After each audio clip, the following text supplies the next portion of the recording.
क्या आपने कभी छलावा के बारे में सुना है? छलावा क्या होता है? क्या आपके साथ कभी छलावा हुआ है? आज मैं आपको एक ऐसी स्टोरी बताने वाला हूँ जो दो दोस्तों की है और उसके साथ छलावा हो जाता है। राजस्थान के एक गांव की बात है। दो दोस्त बहुत ही उस दोनों के बीच में बहुत ही गहरी दोस्ती थी। राहुल और विजय नाम के दो दोस्त थे। वो उसकी दोस्ती ऐसे गहरी थी कि वो कहीं भी जाना हो तो अकेले नहीं जाते थे।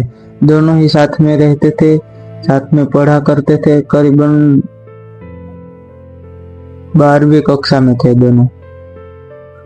अभी राहुल के पिता खेती काम करते थे, तो रात को उसको अपने खेती में पानी जोतना था, पानी देने के लिए जाना था खेत में। तो राहुल विजय को बोलता है तुम भी चलो मेरे साथ, क्योंकि रात का समय था। राहुल को अकेले में डर लगता था, तो विजय को भी साथ में लेके जाता है। अभी रात के करीबन दो बज जाते हैं। राहुल और विजय घर वापस आने के लिए निकलते हैं। उसी के रास्ते पर एक जंगल पड़ता है। जंगल में गांव के बुजुर्ग बहुत कहते थे पहले कि वहां पर छलावा होता है, वहां पर रात में जाना नहीं चाहिए। पहले के बुजुर्गों को बहुत पता था। तभी से वहां लोग जाने में बहुत डरा के करते थे। गांव के कोई लोग रात को वहां पर जाते नहीं थे। अभी आज होता ऐसा है कि राहुल और विजय को निकलना था, रास्ता भी वही था, तो दोनों डरते डरते जाते हैं जंगल में जाते हैं, धीरे धीरे आगे बढ़ते हैं। तभी पीछे से राहुल को आवाज आती है, राहुल रुको, राहुल रुको। 2 बार आवाज आती है। राहुल को लगा ये कौन आवाज दे रहा है। उसे लगा विजय है। विजय बगल में देखता है तो विजय तो उसके साथ ही चल रहा था। पीछे मुड़कर देखता है तो राहुल को उसका बड़ा भाई दिखाई देता है। बड़ा भाई दिखाई देता है तो राहुल को तुरंत याद आता है कि उसका भाई तो शहर गया हुआ है, तो उसका भाई यहाँ कैसे होगा। तभी वो उसकी तरफ पीछे जाने लगता है। उसका दोस्त विजय बहुत मना करता है, अरे राहुल वहां पर मत जाओ।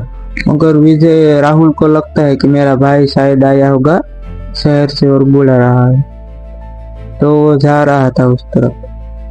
थोड़ा आगे जाता है, तभी उसे उसका जो भाई था, जो छलावा था, वो थोड़ा पीछे एकदम से जाता है, जैसे कि कुछ गायब होकर वहां पे चमत्कार हो गया। तभी विजय वहां पर दौड़ के राहुल को रोक लेता है और उसे आगे नहीं जाने देता। अभी दोनों डरते डरते दौड़ने लगते हैं, भागते हैं। उसको पता चल जाता है कि हमारे साथ कुछ अजीब हो रहा है। दोनों दौड़ते दौड़ते जंगल के बीचों बीच पहुंच जाते हैं। अभी होता कुछ ऐसा है कि वापस से एक छोटी सी लड़की की रोने की आवाज आती है जंगल में। तो राहुल वैसे बहुत दयालु था और वो किसी को ऐसे मुसीबत में नहीं देख सकता था। तो वो उस लड़की के जिस तरफ से आवाज आ रही थी उस तरफ जाता है। विजय मना करता है मगर वो रुकता नहीं और उस लड़की की ओर जाने लगता है। तभी राहुल जब गया, थोड़ी देर के बाद वहां पर कोई नहीं था, तो वो वापिस आ गया। विजय वहां पर ही खड़ा था, उसकी राह देख रहा था। अभी राहुल आता है वापिस, तो विजय और पूछता है क्या हुआ, कौन था। राहुल बताता है कि वहां पर एक लड़की की मृत्यु हो गई हो और वहां पर पड़ी है। विजय डरने लगता है कि कौन होगा। राहुल उसको बोलता है कि तुम चलो मेरे साथ वहां पर। तो विजय बोलता है कि चलो ठीक है। कहानी में ट्विस्ट तो ये थे कि छलावा जो था वो राहुल के अंदर आ जाता है। जब वहां गया ना उस लड़की के पास, तभी छलावा उसके अंदर आ जाता है, राहुल के अंदर। तभी वो विजय को उस तरफ ले जा रहा था, उस तरफ ले जाता है। फिर दोनों आगे बढ़ते हैं, तभी राहुल विजय को पीछे से उसकी गर्दन पकड़ लेता है। तभी विजय बोलता है, तुम क्या कर रहे हो मेरे साथ, ये क्या कर रहे हो, छोड़ दो मुझे, छोड़ दो। वो उसकी गर्दन में ऐसे उठाकर, उसको हवा में उठाकर फेंक देता है ऐसे नीचे, और उसको बहुत ही दर्दनाक तरीके से उसकी मौत मारता है उसको। उसका एक पैर तोड़ देता है, आंख एक निकाल देता है, 2-3 उंगलियां काट देता है, फिर बाद में लास्ट में गला काट देता है। और अब विजय की तो मौत हो गई थी, बचा था राहुल। राहुल के अंदर तो छलावा खुद ही था। अभी छलावा ने क्या किया, वो राहुल को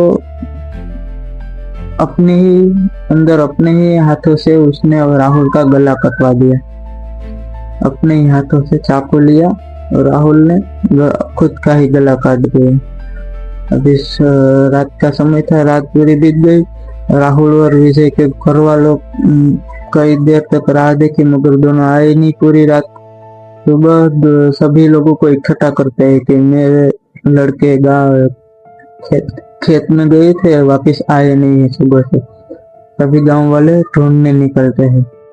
तभी उसको वो जंगल की ओर जाते हैं। जंगल में जब पूरे गांव वाले खोजते हैं तो उसे राहुल और विजय की दोनों की लाश मिलती है। लाश मतलब एकदम देखने लायक नहीं थी। लोगों को देखकर उसकी रूह कांप गई, कैसे उसके साथ छलावा हो गया था। भाई छलावा होता क्या है, छलावा को किसी भी तरह का रूप ले सकता है। वो प्राणी का भी रूप ले सकता है, वो इंसान का भी ले सकता है, वो अपनी जैसी आवाज में बात भी कर सकता है। इसे छलावा कहते हैं। अभी सभी बुजुर्गों को तो पता था कि यहाँ पे छलावा होता है, तभी से कई तांत्रिकों को बुलाया गया, बाहर से बड़े बड़े तांत्रिकों को बुलाया गया और कुछ विधि की। बाद में तांत्रिकों ने कुछ ताबीज जंगल के कई पेड़ों में बांध दिए और बोला कि अभी से यहाँ पर छलावा की समस्या नहीं रहेगी। थोड़ा टाइम बीतता है, बाद में कुछ लोगों को भी वापस से वो ही फीलिंग आती है कि यहाँ पर कुछ है। आज भी उस गांव में, उस जंगल में कोई भी नहीं जाता है, क्योंकि आज भी वहाँ पर छलावा होता है। वो तांत्रिक आए थे मगर उससे वो कंट्रोल में हुआ नहीं था, और आज भी वहाँ उस गांव पर छलावा होता है। उस जंगल में आज भी एक भी इंसान अंदर नहीं जाता, रात को तो कोई जाता ही नहीं है। दोस्तों, आपको एक कहानी कैसी लगी? ये रियल स्टोरी है, छलावा कैसे होता है। आपको अभी आप भी कभी कभी बाहर जाए रात को तो ध्यान रखें, आपको भी कोई रात को बुलाए तो ऐसे जवाब मत देना, अपने रास्ते में सीधे ही निकल जाना। वीडियो अच्छा लगा हो तो लाइक कर देना, चैनल को सब्सक्राइब कर देना। मिलते हैं ऐसे ही अगले वीडियो में।